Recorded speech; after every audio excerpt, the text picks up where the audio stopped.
This channel does not promote any violent, harmful, or illegal activities. All content provided by this channel is meant for an educational purpose only.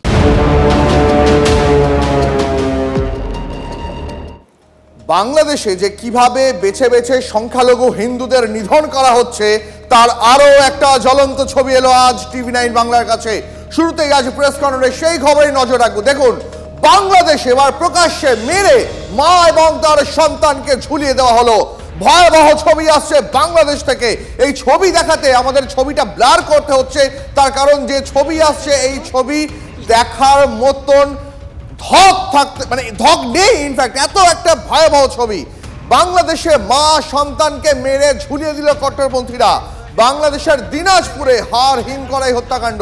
আচ্ছা, ইউনূস জমানায় কি হচ্ছে বাংলাদেশে?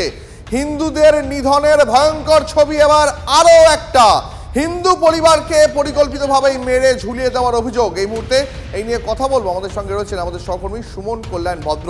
সুমন, এর আগে আমরা একাধিক ছবি দেখিয়েছি যেখানে আমরা বাড়ি ঘর পোড়ানোর ছবি দেখেছি, দোকানপাট নষ্ট করা হচ্ছে দেখেছি, মারধর করা হচ্ছে, কিন্তু এবারে একটা পারিবারিক একটা পরিবারকে, তার সন্তান তার মাকে মেরে ঝুলিয়ে দেওয়া হলো। সুমন কল্যাণ, আর কি কি এখনো পর্যন্ত জানা যাচ্ছে এই ভয়াবহ শিউরে ওঠা ঘটনাকে নিয়ে?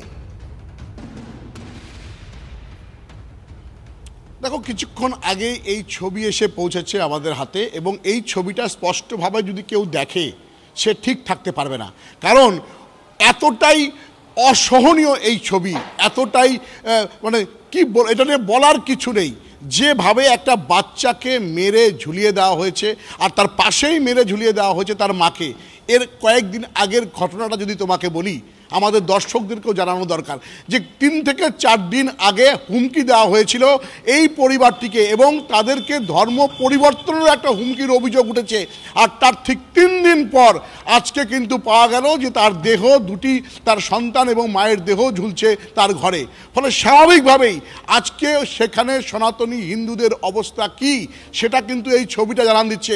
দীর্ঘ সময় ধরে খবর হচ্ছে, বারংবার ভারতের মিডিয়াতে একাধিক এরকম খবর উঠেছে, কিন্তু এই রকম খবর বাচ্চা ঝুলছে, তার পাশে ঝুলছে মা। ছবি দেখানোর মতন নয়। আমরা এই ছবি দেখাতে গিয়ে ছবিটা ব্লার করে দিচ্ছি, কারণ এই ছবি দেখার মতন সাহস আমাদের নেই। আমাদের সঙ্গে থাকো সুমন, তোমার কাছে আসবো। তবে এই মুহূর্তে মহারাজ পরমাত্মানন্দজি আমাদের সঙ্গে রয়েছেন। স্বামীজি, এটা কি ছবি দেখতে হচ্ছে আমাদের? বাংলাদেশ থেকে আসছে, ধর্ম বদল করতে চাপ দেওয়া হয়েছিল, তাতে রাজি না হয় হিন্দু মহিলাকে মেরে ঝুলিয়ে দেওয়া হলো, সঙ্গে তার সন্তানকে। এটা কি ছবি আসছে বাংলাদেশ থেকে?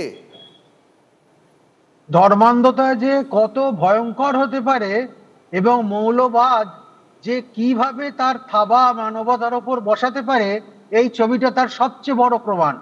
আমরা দুর্ভিক্ষের সময় দেখেছি মৃত মায়ের স্তন আঁকড়ে তার জীবন্ত শিশুটা রয়েছে। সেটা যেমন একটা নির্মমতা, এই নির্মমতা তাকেও যেন ছাড়িয়ে যাচ্ছে। শিশুও রক্ষা পাচ্ছে না, রেহাই পাচ্ছে না এই মৌলবাদীদের আগ্রাসন থেকে। মা এবং শিশু উভয়কেই ঝুলিয়ে দেওয়া হচ্ছে। তার কারণ একটাই, তারা ধর্ম পরিবর্তন করতে চায়নি, তারা হিন্দু থেকে মুসলমান হতে চায়নি। মুসলমান জগতের কাছে এটা একটা বিরাট লজ্জা, সারা পৃথিবীর কাছে এটা লজ্জা। আমরা এর তীব্র প্রতিবাদ করছি, ধিক্কার জানাচ্ছি। ধিক্কার জানানোর ভাষা নেই। স্বামীজি, আরো একটা প্রশ্ন আপনার কাছে। দেখুন, আমরা দেখতে পাচ্ছি বাংলাদেশে হিন্দুদের উপর সুপরিকল্পিতভাবে অত্যাচার চলছে। ইউনূস সরকার এখনো মুখ বুজে রয়েছে। তারা কি এই ছবি দেখার পরও, প্রথম কথা, বাংলাদেশের সংবাদ মাধ্যমে এই ছবি দেখানো হচ্ছে না, কিন্তু আমাদের এখানে ভারতীয় সংবাদ মাধ্যমের কাছে এমন এমন শিউরে ওঠার মতন ছবি রয়েছে, সেগুলো কি ইউনূস প্রশাসন দেখতে পাচ্ছে না, নাকি দেখেও চোখ বুজে রয়েছে?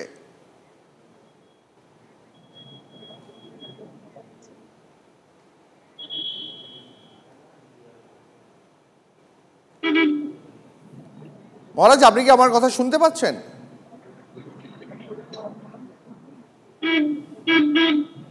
মহারাজ, আপনি কি আমাদের কথা শুনতে পাচ্ছেন? দীপ কথা বলছি টিভি9 থেকে। না, শোনা যাচ্ছে? হ্যাঁ, শোনা যাচ্ছে। মহারাজ, আমি বলছি যে ভারতীয় সংবাদ মাধ্যমের কাছে এমন শিউরে ওঠার মতো ছবি রয়েছে, বাংলাদেশ সংবাদ মাধ্যম এই ছবি দেখাচ্ছে না, কিন্তু বাংলাদেশের প্রশাসন, ইউনূস সরকার, তারা কি এই ছবি দেখার পরও একেবারে চোখ বন্ধ করে রয়েছে?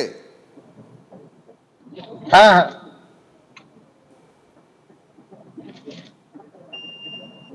শোনা যাচ্ছে? হ্যাঁ হ্যাঁ,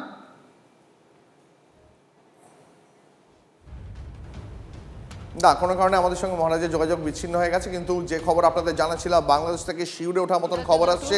প্রকাশ্যে একেবারে মা এবং তার সন্তানকে মেরে এবারে ঝুলিয়ে দেওয়া হলো বাংলাদেশের রাস্তার উপরে।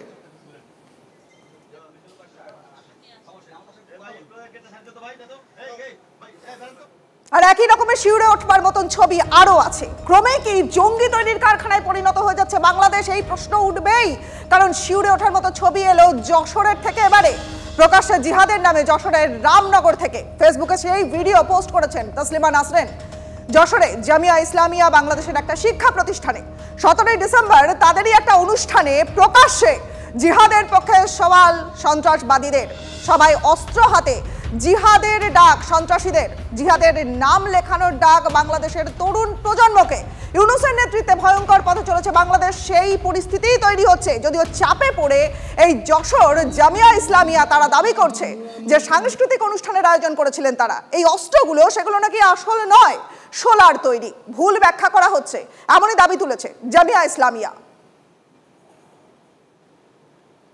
ছাত্ররা বাৎসরিক একটা সাংস্কৃতিক অনুষ্ঠান করে, যেটা বিনোদনমূলক। একজন ছেলে বক্তব্য দিয়েছে, আর আরবিতে বক্তব্য দেওয়ার পাশে দুটা ছেলে দাঁড়িয়ে আছে।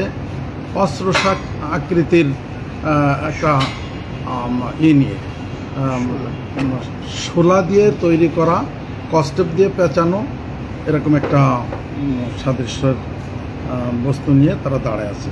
অন্যায়ের বিরুদ্ধে রুখে দাঁড়ানোর জন্য কিভাবে রুখে দাঁড়াতে হবে সেটা তারা দেখানোর জন্যই আসলে এরকম একটা বক্তব্য এবং একটা অনুষ্ঠান তারা তৈরি করছে। কাজেই আপনারা এই জিনিসটা নিয়ে বিভ্রান্ত হবেন না।